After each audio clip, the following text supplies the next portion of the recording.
Κυρίες και κύριοι, καλησπέρα σας. Είμαστε πάλι σε ένα πολιτικό μαραθώνιο εδώ στο Extra 3. Και θα ήθελα, πριν καλωσορίσω τον στρατηγό και τον φίλο σύντροφο της Ένωσης Κεντρών Γιώργο Παχατουρίδη, να απαντήσω σε κάποια ερωτήματα των φίλων τηλεθεατών. Να ξεκινήσουμε εδώ. Κύριε Λεβέντη, ποια η γνώμη που πιστεύω ότι η πολιτική της Νέας Δημοκρατίας κρίνεται ως θετική? Δηλαδή, δεν μπορώ να καταλάβω. Δεν βλέπετε, δεν καταλαβαίνετε με τους παπαλιγούρες και τους αλογοσκούφιδες για υπουργούς. Δεν βλέπετε ότι σας έχουν φλωμώσει στο ψέμα, σας τρώνε το μεδούλι. Δεν μπορώ να καταλάβω. Ο αλογοσκούφης είναι η οικονομική πολιτική. Να παίρνει τα λεφτά των φορολογούμενων Ελλήνων για να φτιάχνουν τις βίλες τους, τα εξοχικά τους. Δεν μπορώ να καταλάβω. Δεν μπορώ να καταλάβω. Πού βαδίζει αυτή η Ελλάδα, δεν μπορώ να καταλάβω. Για να δούμε λίγο παρακάτω. Κύριε Λεβέντη, το Κομμουνιστικό Κόμμα είναι το μόνο που αντιτίθεται στο δικομματισμό. Δηλαδή εμείς εδώ τι κάνουμε? Η Ένωση Κεντρών, ένα τόσο ιστορικό κόμμα, δεν αντιτίθεται στο δικομματισμό. Δεν είμαστε μόνο εμείς που σας παρουσιάζουμε τα δεινά που σας έχουν προσφέρει αυτοί. Αυτοί που σας έχουν αναγκάσει, σας έχουν κουτιάνει, σας έχουν παλαβώσει. Δεν μπορώ να καταλάβω. Με όλες αυτές τις προεκλογικές καμπάνιες των δισεκατομμυρίων. Το κουκουέ, το οποίο μοναδικός στόχος είναι να μπει στη Βουλή για να πάρει τα 4 εκατομμύρια ευρώ που παίρνει κάθε χρόνο ως ενίσχυση. Δεν μπορώ να καταλάβω. 4 εκατομμύρια ευρώ παίρνει η κυρία Παπαρηγάκη το κόμμα της. Δεν μπορώ να καταλάβω. Και πάτε αυτό το δικομματισμό που σας έχει καταστρέψει, σας έχει βουτήξει στη μιζέρια, σας έχει κάνει απλά υπάλληλους των 600 και των 700 ευρώ και προσπαθείτε να τα βγάλετε πέρα και εσείς πάτε μπουλουκιδών πάτε και τους ξαναψηφίζετε. Τους ξαναβγάζετε κυβέρνηση. Δεν μπορώ να καταλάβω. Είναι αυτό το... Κύριε Λεβέντη, ο μόνος τίμιος πολιτικός που μπορεί να μας βάλει για τα καλά στην Ευρωπαϊκή Ένωση είναι ο κύριος Μητσοτάκης. Ο Μητσοτάκης. Ο αποστάτης. Ο Σιβερετολό. Ο αποστάτης.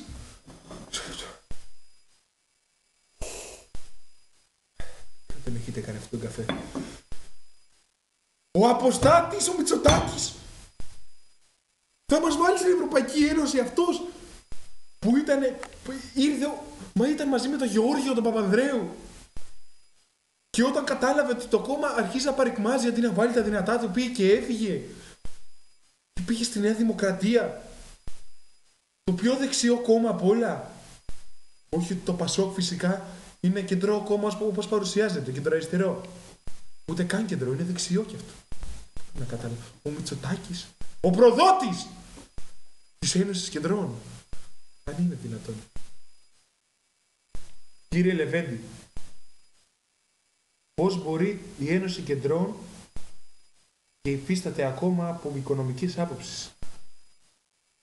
Φίλοι μου, να σας ενημερώσω ότι η Ένωση Κεντρών στηρίζεται μόνο σε δικά μου χρήματα και σε κάποιες δωρεές και συνεισφορές κάποιων φίλων οι οποίοι πιστεύουν σε αυτό το κίνημα, την Ένωση Κεντρών, και πιστεύω ότι σε αυτές τις εκλογές θα καταφέρουμε χωρίς τα μεγάλα, τα 4 εκατομμύρια ευρώ που παίρνει το ΣΥΡΙΖΑ. Το ΣΥΡΙΖΑ τώρα, αν είναι δυνατόν να μπει στη Βουλή το ΣΥΡΙΖΑ να κάνει τι? Με τον Αλαβάνο, με τα 47 ακίνητα, το παίζει αριστερός με 47 ακίνητα. Δεν μπορώ να καταλάβω. Έχω απογοητευτεί πραγματικά, δηλαδή η ενασχόλησή μου με την πολιτική με έχει φτάσει σε σημείο να είμαι σε οριακό σημείο. Δεν αντέχω άλλες τέτοιες προσβολές, γιατί προσβάλλουν την αξιοπρέπειά μας.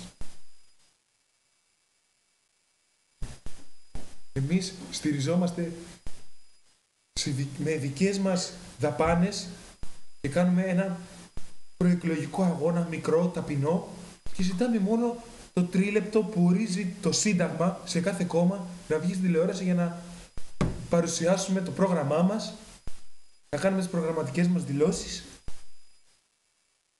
να πείσουμε το λαό να πιστέψει εμάς που λέμε την αλήθεια και μόνο την αλήθεια.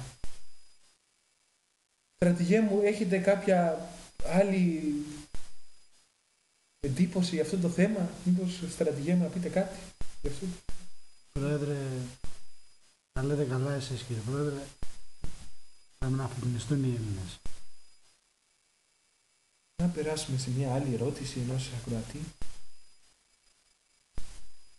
Κύριε Λεβέντη, θα συνεργαζόσασταν ποτέ με Νέα Δημοκρατία ή Πασόκ? Δεν μπορώ να καταλάβω.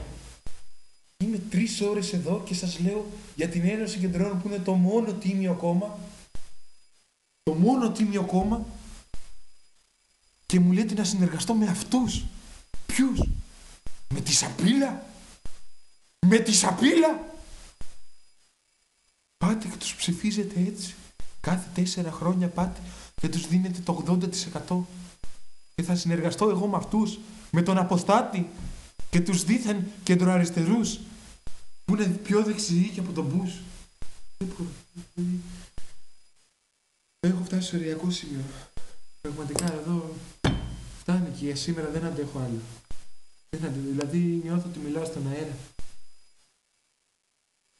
Δυστυχώς ο Έλληνας είναι άξιος της μοίρας του. Θα είναι μια ζωή έρμεο των Καραμαλίδων, των Παπαντρέιδων, των Αλογοσκούθιδων και όλης αυτής της οικογενειοκρατίας που μαστίζει τη χώρα εδώ μετά τη μεταπολίτευση.